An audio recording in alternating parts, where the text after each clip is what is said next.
property market still, needs time to heal. Even though we're seeing some tentative signs that, some of the Tier 1 cities are having a transaction and price volume bounce back. 大家好啊，今天是2025年1月3号，今天给大家分享红号的最新的英文分享。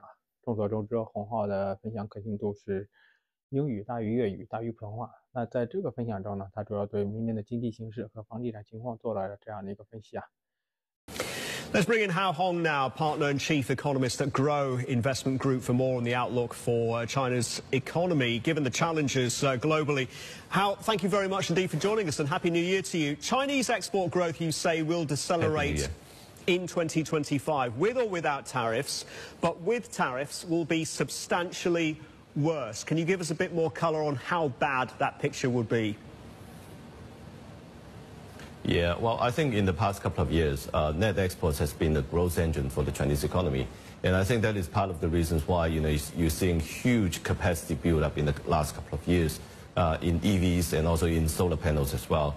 So I think going forward, because of the impact from the tariff, I think net exports as a percentage of global exports will decrease because, the production center has been, reshoring, or, some of them has been relocated to the neighboring countries.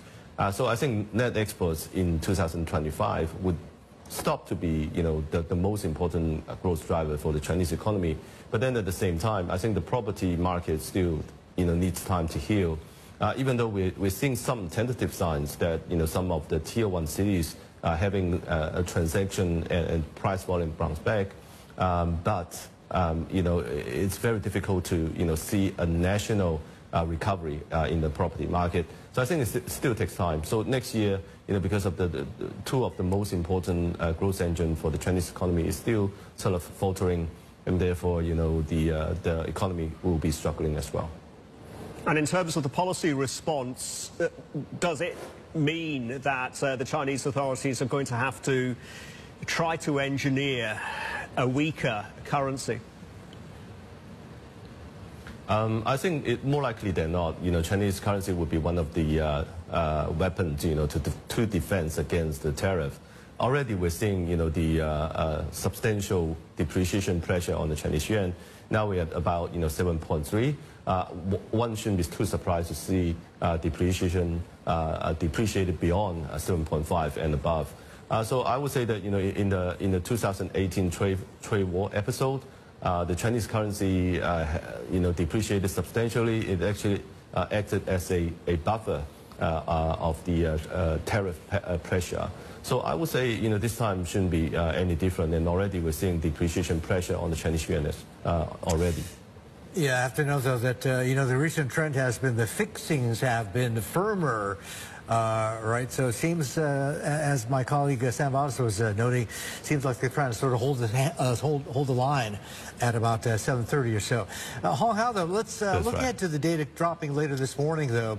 The China private sector PMI factory numbers, and contrast them with the official numbers. The official numbers, they were a bit of a miss, right? Still above boomer bust 50, so that was good. What we noted, though, earlier, what we've been noting since the numbers dropped, though, has been services sector. That has been accelerating. How important is that? Because last I recall, services are a fantastic multiplier, even better than manufacturing, for job creation and employment, one. And it also has a knock-on effect positively, potentially, to consumption as well, no?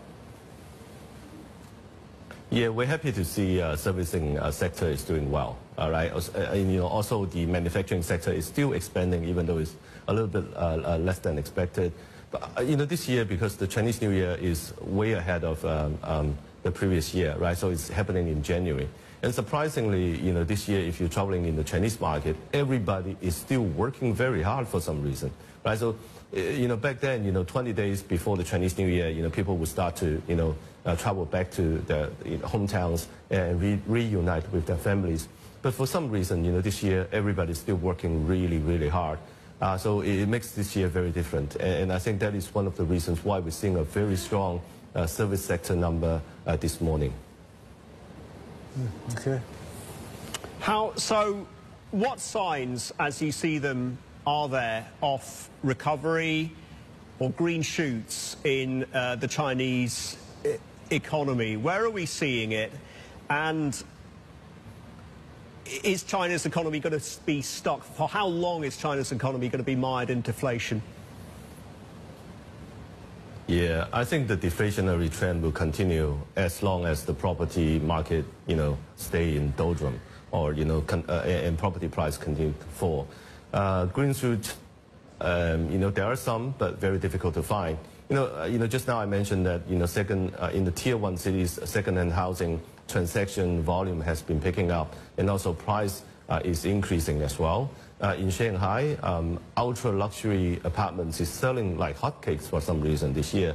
Transaction volume has picked up almost 50% year-on-year from last year in a difficult year such as this.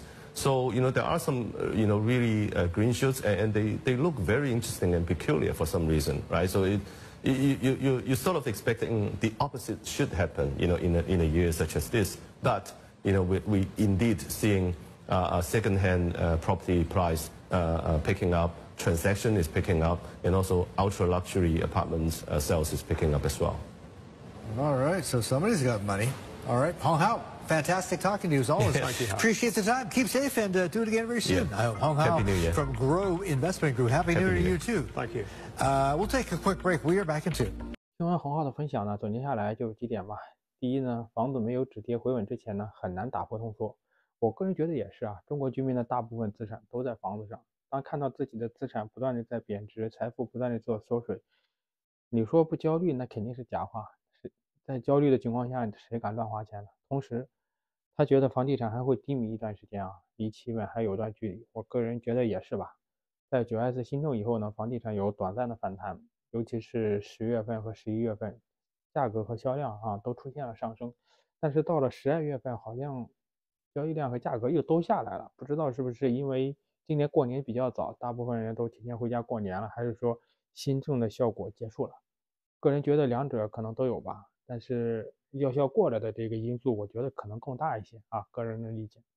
第二呢，他觉得明年的中国经济出口呢会面临压力，不仅是特朗普关税的压力，因为美国在同时推行制造业替代嘛，所以有一些产业也会转移到其他的这种国家，这些都对中国明年的经济出口呢造成比较大的压力。第三个呢是房地产和出口是中国经济的2大引擎，这些年都是，所以这2个引擎熄火之后，明年的经济呢可能不会太好。第四呢，关于人民币汇率他觉得政府现在想保持在7.3附近但是呢，后续仍然面临贬值的压力。第5点就是最近的服务业数据还可以他觉得可能并不是说经济变好了，而是因为今年可能过年比较早，大部分人可能都提前回家过年了，从而推升了最近的这种服务业的数据。比较有意思的一点是啥呢？主持人最后还说让他保持安全就 keep safe 注意安全。看来国外的主持人也知道，在中国讲话，这个首席经济学家的确是不好当的。好，那这次的分享呢就到这里，谢谢大家。